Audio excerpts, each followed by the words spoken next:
most of you guys are aware of is the fact that the theory of plate tectonics is a very new concept. 1960. You know, it's really something that was developed in the late 60s and early 70s, and basically it was a unifying theory. And so what we're going to do over the next couple of days is we're going to lead you up to the theory of plate tectonics. So we're going to kind of travel through time a little bit, and we're going to kind of look at two different theories, which today we're going to be looking at continental drift. Tomorrow we're going to see seafloor spreading, and we'll take a look at plate tectonics. Probably end up having a test sometime next week. Now, when we look at this, when we look at continental drift, yeah, I think, like I said, very obvious. When you cut out all the continents, it's very obvious that they fit together like a puzzle. And that's a very easy concept to understand. And so we look at cartographers. What is a cartographer? I don't know, but it was an A-level once. Yeah, it's a map maker.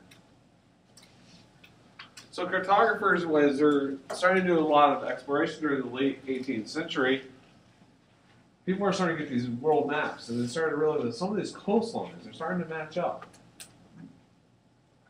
And so when we look at this, we then have a whole new way that we can look at the world. And so this is basically the Pangea that we know of today. And you can see where a lot of these pieces fit in together. So we have South America down here. We have these random land masses in Africa. And then notice that Greenland is stuck between the United States and Asia. And we kind of get to where we're at today. Now I'm going to play this again. But I want you guys to notice this time is the direction at which the continents are moving.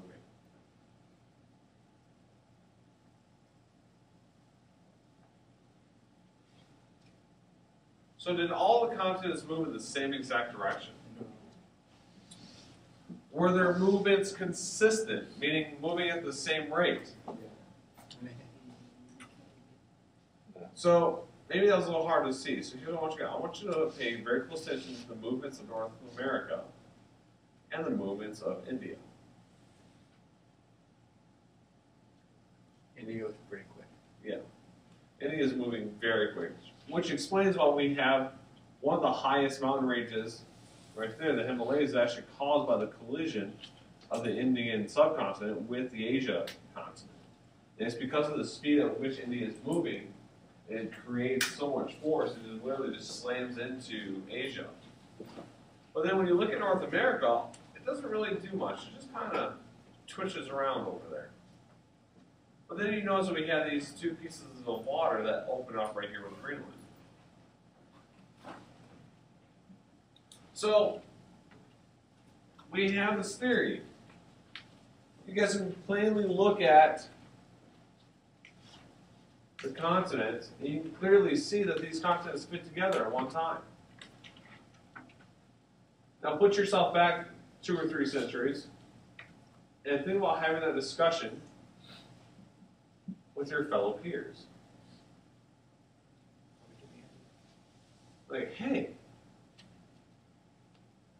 I think North America and Europe are closer at one time.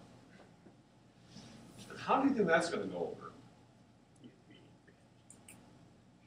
What do you guys think? Do you think that would be openly accepted? No. Why not? It's a new idea and we've never heard it before. Okay. Depends who you are, maybe you're king or what. Yeah. What are some other reasons why they might not accept it? Oh yeah, definitely violates on mainstream creation theory. Earth was made and it's made perfect. And things change, that means they're not perfect. And we definitely violate that principle. What are some other issues? Okay. Well, take a look at the time frame. So these are going by 10 million years at a time. Now, we're watching this in a pretty fast speed here. So you're proposing that the continents are drifting apart. And people are like, no, it's not. And if they go and measure from day to day, are they going to see any noticeable difference? No. So, in most people's minds, there's no way these conflicts are tricky. So I'm going to propose something to you.